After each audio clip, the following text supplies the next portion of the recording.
জাহাঙ্গীর, আমরা সকলেই জানি গতকালকে ঘোষণা করা হলো 2024-25 অর্থ বছরের বাজেটে বলা হয়েছে নিত্যপণ্যের দাম কমবে।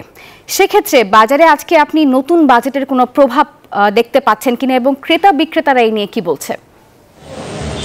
আপনি আসলে যেমনটি বলছিলেন যে 24-25 যে অর্থ বছরের যে বাজেট রয়েছে সেই বাজেটে বাজারের প্রভাব পড়েছে কিনা আমি যদি একটু বলি যে 24-25 যে অর্থ বছর রয়েছে সেই অর্থ বছরের কিন্তু বাজেটের প্রভাব কিন্তু এখনও পড়েনি। তবে নিত্য প্রয়োজনীয় যে জিনিসপত্র রয়েছে শাক সবজি, তারপর এই যে মশলা জাতীয় যে জিনিস রয়েছে আদা রসুন পেঁয়াজ যে রয়েছে সেইগুলোর দাম কিন্তু বেড়েছে। আমি বিক্রেতার সাথে কথা বলেছি, তারা যেমনটি জানিয়েছেন যে কাঁচা বাজার রয়েছে সেই কাঁচা বাজারে কিন্তু প্রত্যেকটিতে কিন্তু কেজিতে 10 টাকা বৃদ্ধি পেয়েছে এবং অন্য জিনিসের দামও কিন্তু বৃদ্ধি পেয়েছে। সেই সাথে কিন্তু বৃদ্ধি পেয়েছে আলু পেঁয়াজের দামও। তবে মশলার দাম, কারণ আর কয়েকদিন পরেই কুরবানির ঈদ, সেই কুরবানির ঈদকে ঘিরেই কিন্তু মশলার দামের বাজারের বৃদ্ধি রয়েছে। তবে এলাচের দামটা কিন্তু অস্বাভাবিক হারে বৃদ্ধি পেয়েছে, যেটা গত মাসেও ছিল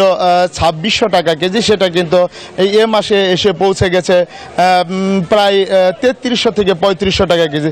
তবে সাধারণ যে ক্রেতা রয়েছে তাদের সাথে কথা হয়েছে, তারা যেমনটি বলছিলেন যে তারা কিন্তু আসলে হিমশিম খাচ্ছে। তো এই ছিল গাজীপুরের কাঁচা বাজার থেকে সর্বশেষ তথ্য। আমি ফিরে যাচ্ছি আমার আর এক সহকর্মী ওয়ালিদের কাছে। ওয়ালি, অর্থাৎ যে আমদানি শুল্ক রয়েছে সেটি আসলে 2% থেকে কমিয়ে 1% আনা হয়েছে। আমরা আজকে কারণ বাজারে আসার পর দেখেছি যে এখানে আসলে বেশ কিছু চালের দাম, অর্থাৎ যদি মিনিকেট 2 থেকে 1 টাকা করে কমেছে বলে আমাদেরকে জানিয়েছে।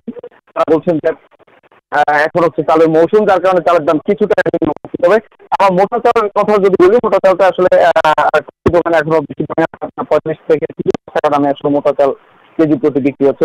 যদি আপনাদেরকে বলি মসুর ডাল বেশি রয়েছে, মসুর ডালের কথা যদি আপনাদেরকে বলি সেটি 135 টাকা 30 থেকে 35 টাকা বিক্রি হচ্ছে। তারপর ভারতীয় যে ভারত থেকে আমদানি করা যে মসুর ডাল রয়েছে সেটি আসলে 110 টাকা করে বিক্রি হচ্ছে। আমরা আপনাদেরকে একটু যদি বলি, আপনারা জানেন যে আসলে কোরবানি ঈদ, সেখান থেকে আসলে মসলার যে পণ্যগুলো আসলে দাম কিছুটা বেড়েছে। রসুন এবং আদার দাম তুলনামূলক বেড়েছে বলে আমাদেরকে ব্যবসায়ীরা জানিয়েছেন। আর কিছু যদি বলি পেঁয়াজের দামের কথা যদি বলি, পেঁয়াজের দাম এখন আসলে কিনতে আসলে এখনো হিমশিম ক্রেতা দেখতে, অর্থাৎ প্রতি কেজি এখনো আপনার 80 টাকা অন্তত খুচরা বাজারে কিনতে হচ্ছে। প্রতি কেজি এখনো আপনার 80 টাকা অন্তত খুচরা বাজারে কিনতে হচ্ছে, যেটি আসলে পাইকার